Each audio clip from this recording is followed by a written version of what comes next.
할렐루야. 하나님의 은총과 평화가 사랑하는 여러분들과 함께 하시기를 바랍니다.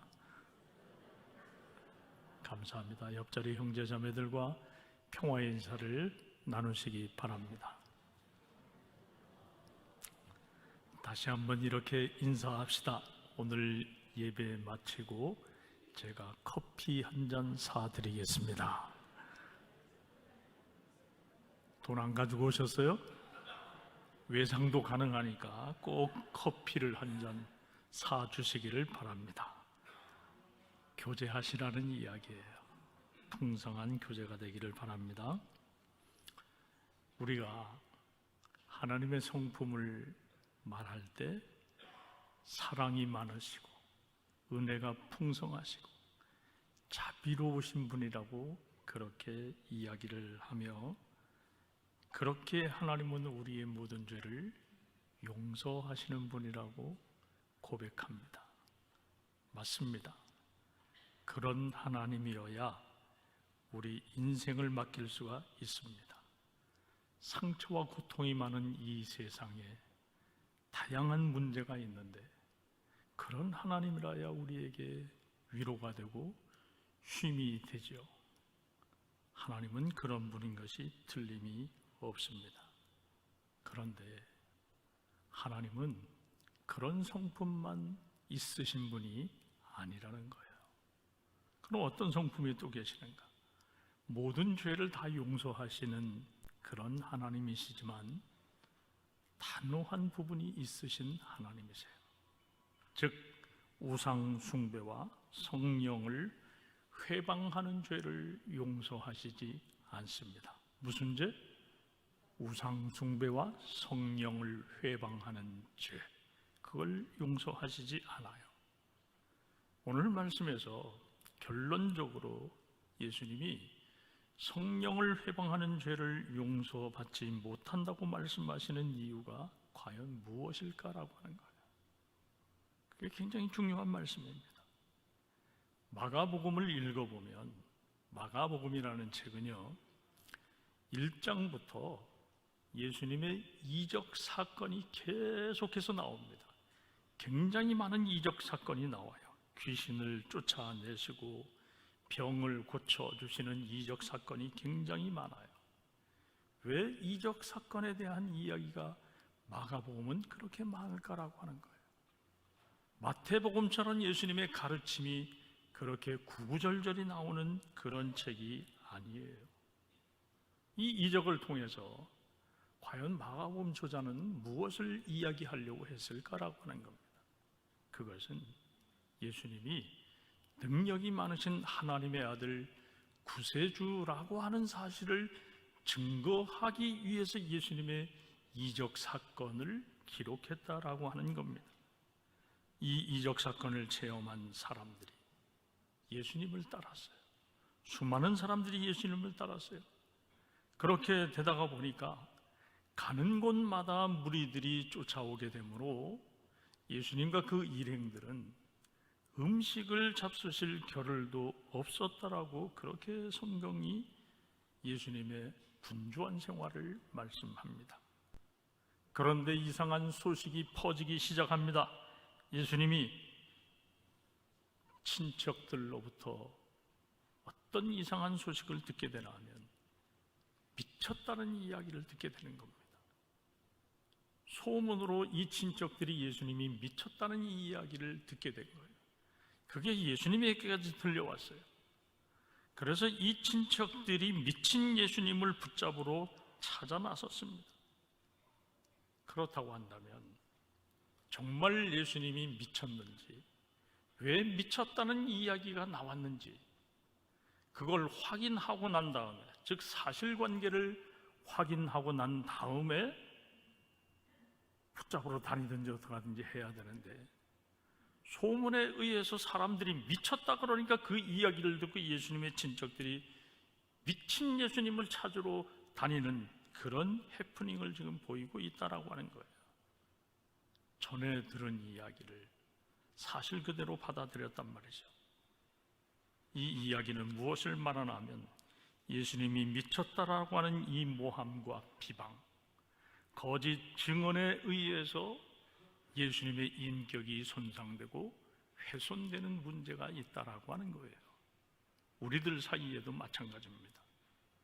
온갖 험담들, 돌아다니는 이야기들, 그거에 대한 사실 여부를 확인하고 난 다음에 그 사람을 비난해도 비난해야 되고 정죄하든 정죄해야 될 거란 이야기예요. 근데 사람들은 대부분 그렇지 않다는 겁니다. 예수님이 미쳤다라고 하는 것은 무엇을 이야기하는 걸까요?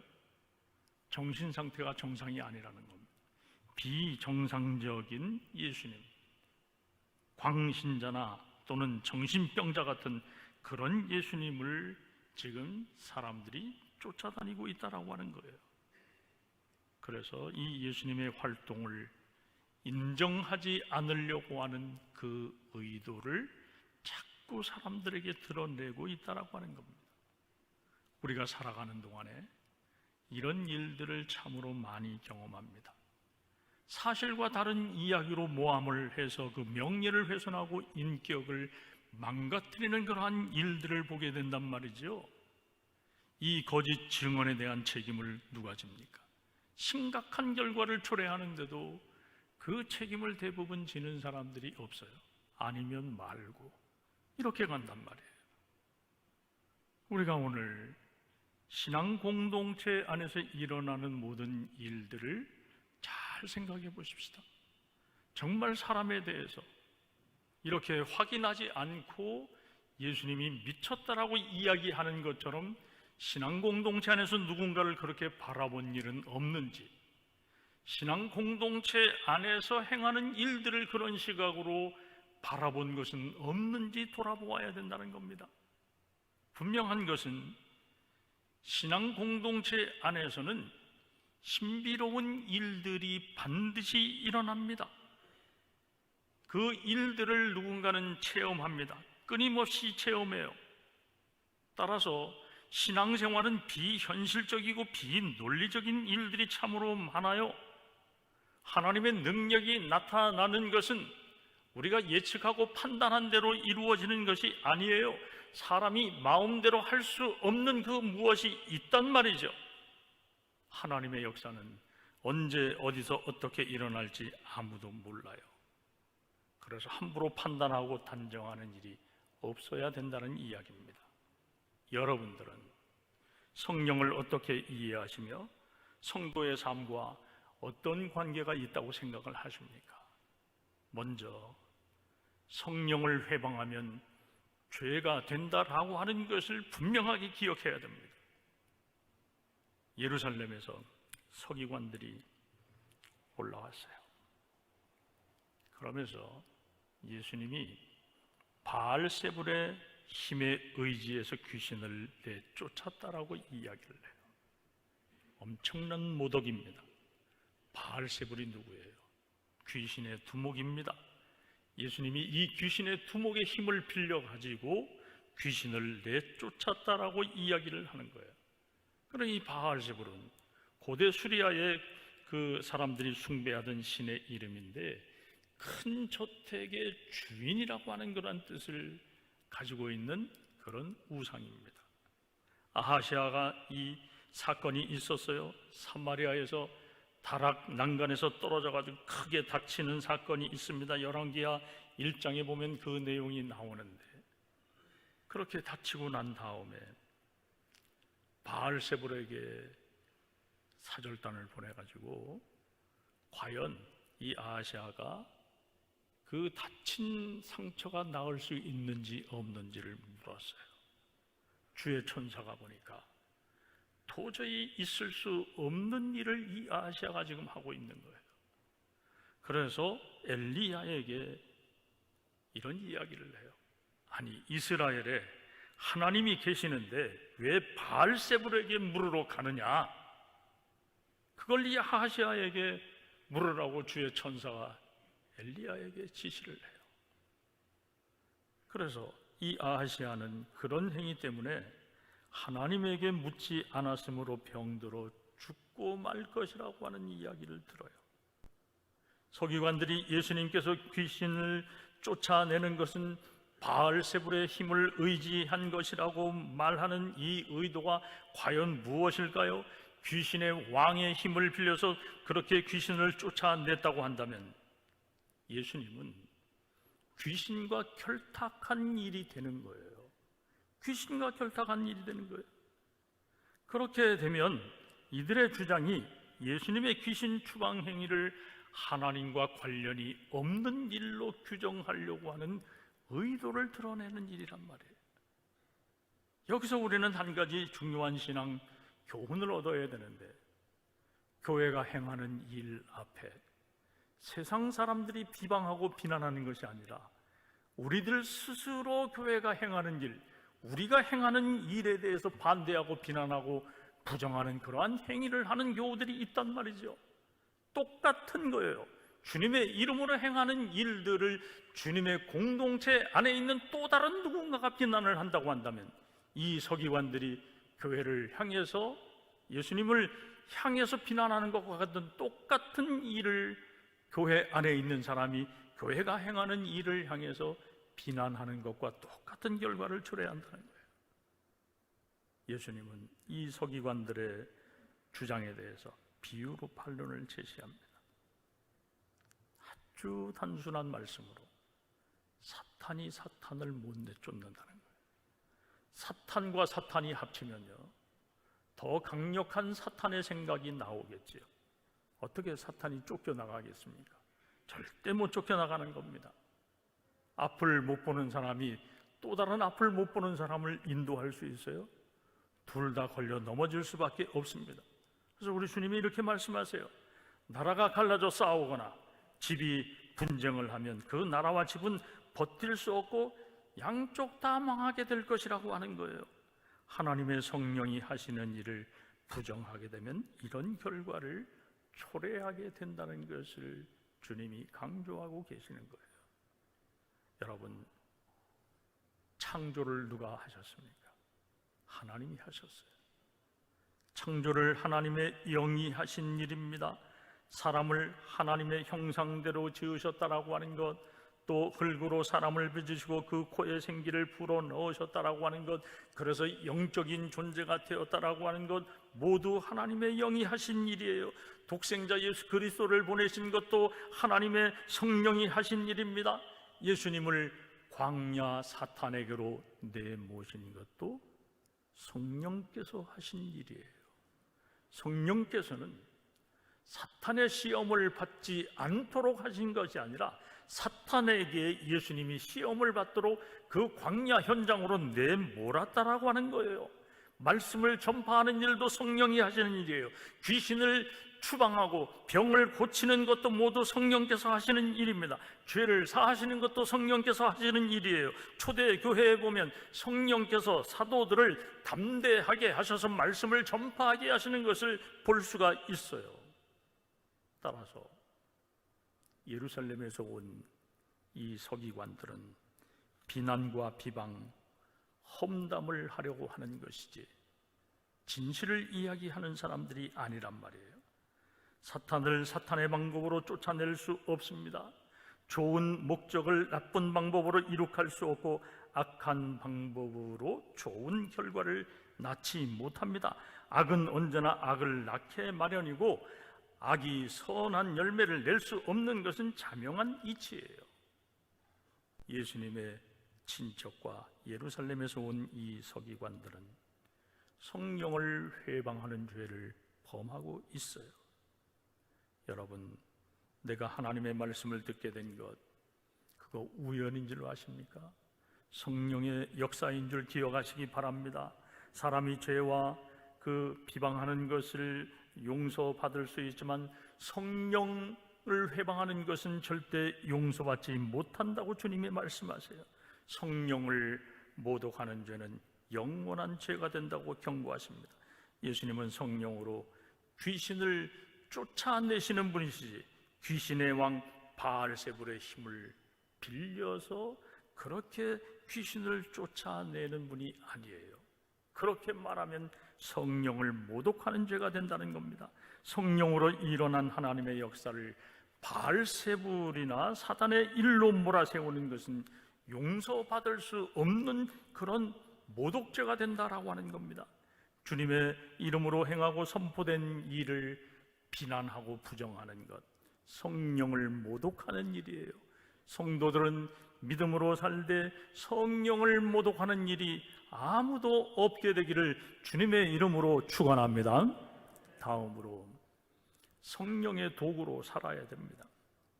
성령은 우리 모든 활동을 주관하세요. 성경에 보게 되면 인간의 모든 활동은 성령의 인도하심으로 이루어진 것을 볼 수가 있어요.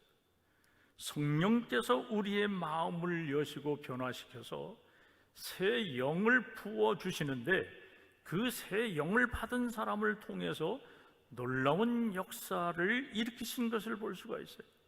이스라엘의 사사들을 보세요. 그들은 모두 하나님의 영이 함께한 사람들이었습니다. 예언자들이 모두 그래요. 하나님의 영이 함께한 사람으로 온전한 성령의 도구로 쓰임받은 사람들이었습니다. 여러분, 교회가 이 땅에 생기게 된 배경이 무엇입니까? 성령의 역사예요. 교회의 본질은 성령의 역사에 있다라고 하는 겁니다. 그래서 고린도전서 2장 10절 말씀에 보면 성령은 모든 것 곧 하나님의 깊은 곳까지 통달하신다라고 그렇게 말씀하고 있는 것을 봅니다. 오늘도 성령께서 교회를 주장하시고 인도하시고 우리들을 통해서 성령의 강력한 역사가 일어나고 있는 것을 기억하는 우리 모두가 되어야 될 줄 믿습니다. 사회적으로 교회가 문제 가운데 빠지는 경우들이 있어요. 근데 그런 사람들의 특징을 보면요, 성령을 자신의 성공 도구로 사용을 하고 있다라고 하는 겁니다. 그래서 교회의 그 타락과 질적 수준을 저하시키는 그러한 일들이 종종 발생하게 되는 것을 보게 되는데, 이 모든 일들은 성령의 인도하심을 받지 않기 때문이에요. 성령을 자신의 도구로 사용하기 때문이란 말입니다. 자기의 능력을 나타내는 도구, 그걸 성령이라고 생각을 하는 거예요. 성령이 역사하면 신령한 목사가 되고 신령한 성도가 되고 신령한 교회가 되는 것 틀림이 없어요. 그렇지만 내가 성령의 도구로 내 몸이 성령께서 쓰시는 그러한 관계가 되어야 되는 것이지, 내가 주장이 되어서 성령을 나의 도구로 사용을 하면 안 됩니다. 그러면 교회를 파괴하는 사탄이 되는 거예요. 예수님의 병 고침과 가르침의 능력은 성령께서 하시는 일이에요. 많은 교회가 영적 혼란에 빠지는 그런 이유가 있는데, 성령을 무시할 때 영적 혼란에 빠지게 되는 겁니다. 성령을 자기의 수단으로 삼는 것도 성령에 대한 그 본질을 잘 이해하지 못하기 때문에 그래요. 성령의 능력이라며 목사를 대적하는 성도들이 없는 것 아닙니다. 그런 사람들 가운데에는 교회를 부정하고 정죄하는 그런 행위를 통해서 교회를 이탈하는 그러한 사람들도 종종 있어 왔어요. 한국 교회에 참으로 큰 병폐가 아닐 수 없었지요. 성령을 회방하는 행위로 성령을 자신의 도구와 수단으로 사용을 하게 되면 자신도 시험에 들 뿐만 아니라 주변에 있는 사람을 시험에 들게 만들어요. 하나님의 성령이 함께 하시는데 왜 교만하고 분열해야 될까요? 그 성령 이해를 잘못하기 때문입니다. 내가 성령의 도구로 쓰임을 받아야 되는 겁니다. 내가 쓰임을 받기 위해서 성령을 사모해야 되는 거예요. 성령이 나의 도구가 되도록 해서는 안 된다는 겁니다. 이런 재미있는 이야기가 있어요. 어느 날 밤 50여 명의 성도들이 성령을 체험하기 위해서 합심해서 철야 기도에 들어갔습니다. 열심히 기도하는데 새벽 무렵이 되어서 찬송을 부르는 중에 강단 중앙에 있는 십자가 위에 흰 비둘기 한 마리가 날아와 앉았습니다. 그걸 본 목사님이 이상하게 생각했어요. 이 비둘기는 어디서 온 것이냐고 사람들에게 물었습니다. 한 성도가 이렇게 대답했어요. 비둘기는 성령의 상징이니 주님께서 보내신 것입니다 라고 말하자 그 이야기를 들은 함께 기도하던 사람들이 일제히 아멘 하고 대답을 했어요. 그 순간 성도들은 기쁨에 들떠 있었고 목사님은 신령한 존재가 되었습니다. 그런 분위기에 휩싸여 있을 때 신앙에 의문이 많았던 한 청년이 일어나서 이렇게 이야기를 했어요. 내가 집에서 가지고 와서 예배당에 날린 비둘기입니다 라고 이야기를 하고 문 밖으로 나갔다는 거예요. 여러분, 이 이야기 속에 무엇이 담겨 있을까요? 이들은 스스로 속아서 하나님과 관계 없는 하룻밤을 보냈다라고 하는 거예요. 여기에 중요한 핵심이 있는데, 재미있는 이야기지만 우리들의 신앙생활이 이렇게 이루어지는 경우가 있다는 겁니다. 성도들은 이런 생각을 할 때가 있어요. 목사가 손을 얹어 기도하면 어떤 병이라도 낫고 앞니를 척척 알아맞추는 능력 많은 그러한 목사님을 원해요. 또 그런 목사가 되려고 욕심을 부리는 사람들도 종종 보게 됩니다. 그래서 그걸 목회의 수단으로 삼고 방법으로 삼으려고 하는 그러한 사람도 있어요. 그래서 결국은 함정에 빠지게 되는 그런 경우가 종종 나타나게 되는 것을 봅니다. 성도들도 마찬가지예요. 이것이 교회의 병이 된다라고 하는 겁니다. 성령을 통해서 나타나는 그 인격의 표현이 중요한 건데 그걸 놓치는 경우가 많다, 이런 이야기입니다. 성령을 자기 능력의 수단으로 삼으려고 하면 반드시 병이 된다라고 하는 겁니다. 교회는 성령의 능력 아래 있어야 됩니다. 우리 모두 성령의 능력 아래 있어야 돼요. 성령의 능력 아래 있는 교회는 예수 그리스도가 영원한 나의 구세주라고 하는 것을 믿고 그 주님을 증거합니다. 그리고 그 주님의 사랑을 실천해요. 십자가에 달려 돌아가신 우리 주 예수 그리스도의 그 사랑과 희생을 절대 헛되이 하지 않는다는 겁니다. 그 사랑과 그 희생을 헛되이 하지 않는 실천이 바로 성령의 도구로 쓰임받는 일인 거예요. 그런 역사가 온 교회에 충만하도록 하시길 주님의 이름으로 축원합니다. 끝으로 성령의 능력으로 살아야 됩니다. 우리 속담에 이런 말이 있어요. 구슬이 3마리라도 꿰야 뭐가 된다고요? 보배가 된다고 이야기를 하잖아요. 성령의 능력이 없는 성도는요, 아무리 많은 것을 알고 훌륭한 자질을 갖추고 있다고 하더라도 꿰지 않은 구슬과 같습니다. 따라서 그리스도인이 성령의 능력으로 충만해야, 그래야 차원 높은 영적 생활이 가능해요. 사도 바울이 갈라디아서 5장 16절에 이렇게 말씀했어요. 성령께서 인도하시는 대로 살아라 그랬어요. 성령의 인도하심을 받는 일은 참으로 중요한 일이에요.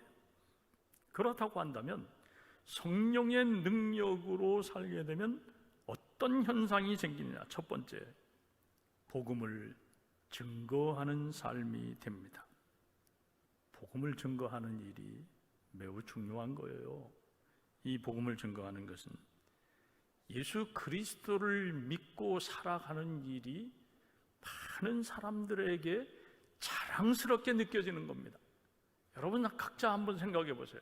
내가 예수 믿으며 살아가는 것이 사람들 앞에 자랑스럽게 느껴지는지, 아니면 숨기고 감추고 드러낼 수 없는 부끄러움으로 느껴지게 되는지, 그걸 생각해 보란 말이에요. 우리가 이 복음을 증거한다라고 하는 것은 내가 살아가는 삶의 방법을 누군가에게 말하는 거예요. 한마디로 요약하면 나처럼 살아보라, 이런 이야기를 하는 겁니다. 나처럼 살아보라고 하는 그러한 권면과 초대가 바로 복음을 증거하는 거예요. 내가 주님의 말씀대로 살아가겠다라고 하는 신앙 고백이 또한 여기에 담겨 있는 것이 바로 복음을 증거하는 일인 겁니다. 이런 측면에 있어서 복음을 증거하는 일은 매우 의미 있고 또 감동할 수 있는 그러한 일이 되는 건데요. 사도 바울이 그랬어요. 그리스도를 믿는 사람은요, 하나님과 사람에게 칭찬을 들어야 된다 그랬어요. 그런 사람의 입을 통해서 복음이 온전하게 전파되는 겁니다. 따라서 성령의 능력으로 살면 온전한 복음 증인이 될 수 있다라고 하는 거예요. 여러분들이 복음의 증인으로 부끄러움이 없는 그런 영적 생활을 하시길 주님의 이름으로 축원합니다. 다음으로는요, 성령의 능력으로 살면 순종하는 삶이 이루어져요. 내 마음대로 모든 일을 해나가는 것과요, 순종하는 삶을 통해서 어떤 일을 이루어가는 것은 결과가 달라요. 왜 그런가 하면 순종하는 사람은요, 그 인격이 항상 겸손합니다. 순종 잘하는 사람 치고 겸손한 사람 못 봤어요. 순종 잘하는 사람은요, 교만한 사람 못 봤어요. 순종을 잘하는 사람은 늘 겸손합니다. 사도행전 8장에 보면요, 성령께서 빌립을 광야로 내모는 그러한 장면이 나와요. 이 빌립이 절대 자기를 앞세우지 않는 그런 모습을 보이는데, 이 빌립은 광야 환경을 문제 삼지 않습니다. 광야에 나가서 성령의 지시에 의해서 한 사람을 만나게 되는데, 이디오피아 여왕 간다게의 국고를 맡은 네시를 만나게 돼요. 성령은 단 한 사람을 위해서 빌립을 광야로 인도하는 그 장면을 봐요. 구체적으로 지시를 하시죠. 어떻게 해라, 어떻게 해라, 구체적으로 지시를 해요. 이 빌립이 네시에게 다가갑니다. 그래서 그가 세례를 받게 되기까지 성령의 지시는 계속되는 걸 봅니다. 성령의 능력은 환경과 조건을 문제 삼지 않도록 하는 거예요. 성령의 능력에 순종하면 덕을 세우고 작은 것에도 소중하게 여기도록 하는 그러한 마음을 주시는 겁니다. 더 좋은 조건과 더 많은 사람을 찾지 않아요. 성령의 사람은 주어진 것, 주어진 임무를 모두 소중하게 여기는 그 마음을 나타내도록 하는 겁니다. 따라서 이 빌립이 성령의 인도하심을 받는다라고 하는 것, 이걸 통해서 한 사람의 변화, 한 사람의 그 열매를 얻도록 하시는 이 모습을 보면 성령의 역사는 완전하고 아름답게 이루어지는 것을 볼 수가 있어요. 절대 자기 자신을 앞세우지 않아요. 성령의 인도하심을 받으면 성령은 결코 우리의 삶을 나쁜 결과가 나타나도록 인도하시지 않는다는 겁니다. 성령의 지시를 받는 성도의 삶이 되도록 하실 주님의 이름으로 축원합니다. 마지막으로 성령의 능력으로 살면요, 우리에게 그리스도의 형상이 나타나게 되는 것을 보게 됩니다. 성령과 믿음이 충만했던 초대교회 스데반 이야기를 할게요. 스데반은요, 성령의 능력을 행하는 사람이 아니었어요. 순교하는 그 순간에 그리스도의 형상을 나타낸 사람입니다. 성령의 능력은 우리의 말과 행동에서 그리스도의 향기가 나오게 합니다. 그리스도의 형상은 초인적인 능력과 신적인 형상을 나타내는 것이 아니라 그리스도인다운 인격을 나타내게 하시는 겁니다. 그리스도인의 인격은 성령의 9가지 열매로 확인할 수 있어요. 성령의 9가지 열매가 뭡니까? 사랑과 희락과 화평과 오래 참음과 자비와 양성과 충성과 온유와 절제라고 말씀을 해서 이것이 성령의 열매인데, 이 성령의 열매를 가만히 잘 생각을 해보면요, 우리의 인격과 관련이 있는 겁니다. 이 이야기는 제가 성경 공부를 하면서도 그렇고 여러 번 여러분들에게 말씀을 드렸어요. 성령의 은사와 성령의 열매, 어떤 걸 먼저 사모해야 되느냐? 한국 교회는 이상하게 성령의 열매보다는 성령의 은사를 더 강조해서 이 은사를 신비적인 측면에서 자꾸 강조를 한 거예요. 은사는 사역을 위한 것인데, 사역 이전에 우리에게 중요한 것은 성령께서 우리를 변화시키는 인격, 그 열매가 중요하단 말이에요. 성품의 문제가 중요하단 말이죠. 그래서 이 초대교회는 성령의 능력으로 살았던 모든 사람들은 성령의 열매를 맺어서요, 성령의 열매를 맺고 살아가는 사람들의 삶의 모습을 보고 구원받는 사람들의 수가 더 늘어나게 됐다라고 하는 것에 우리는 관심을 두어야 된다는 이야기입니다. 성령의 능력으로 살면 성령의 열매를 맺습니다. 사람은 무엇으로 심든지 심은 대로 거두게 되어 있습니다. 육체의 욕망을 따라 심는 사람은 육체로부터 썩어질 것을 거둔다고 말씀합니다. 그래서 성령의 뜻을 따라 심어야 되는 겁니다. 성령으로 심는 사람은 영생을 거둔다고 말씀했는데, 여러분 아무쪼록 성령의 능력으로 살아서 성령의 열매가 풍성한 삶이 되도록 하시기를 주님의 이름으로 축원합니다. 결론을 말씀드립니다.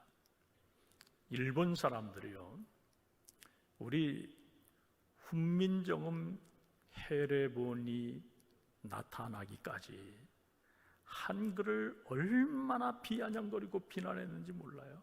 그게 무슨 글이냐, 문고리처럼 생긴 그 한글, 이응 뭐 여러 가지 그 이 문살처럼 생긴 거 얼마나 많은 비난을 했는지 몰라요.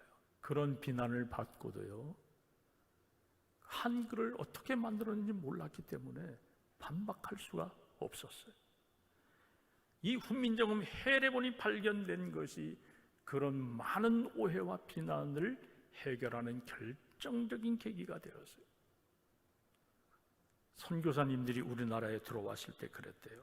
성경을 번역하는데 한글의 우수성이 드러나게 되는 것을 선교사님들이 확인을 했어요. 이 한글을 가만히 보니까 음성기관을 따라서 만든 과학적인 글이라서 다양한 표현이 가능하다라는 거예요.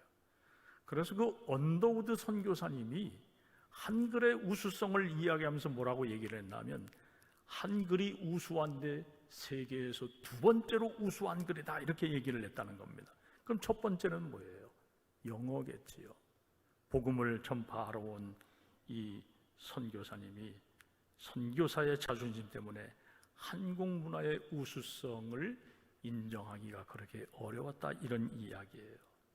자, 왜 제가 이 이야기를 하냐면 성령에 대한 존재 이해가 그런 겁니다. 성령이 무엇인지 누구인지 모를 때에는 그렇게 비난하고 무시하고 그렇게 할 수가 있어요. 저도 어릴 때 성령 받으라고 하는 이야기가 싫더라고요. 근데 성령의 존재, 성령이 어떤 분인지 알고 나니까 이 성령을 받아야 되고 사모해야 돼요.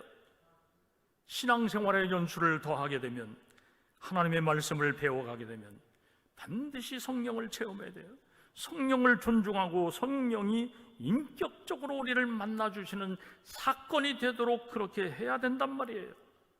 에베소 교회가 그랬잖아요. 사도 바울이 너희가 믿을 때 성령을 받았느냐고 물었어요. 그랬더니 이 사람들이 그런 성령이라고 하는 게 있는지도 몰랐다 그랬어요. 성령의 존재를 모른다는 것이 당연한 것이 아닙니다. 성령의 존재를 모른다는 것이 얼마나 무지한 이야기고 중요한 것을 놓치는지 알아야 된다는 겁니다. 그것이 성령을 모독하는 거예요. 체험해야 성령을 회방하는 자가 무엇인지 깨닫게 돼요.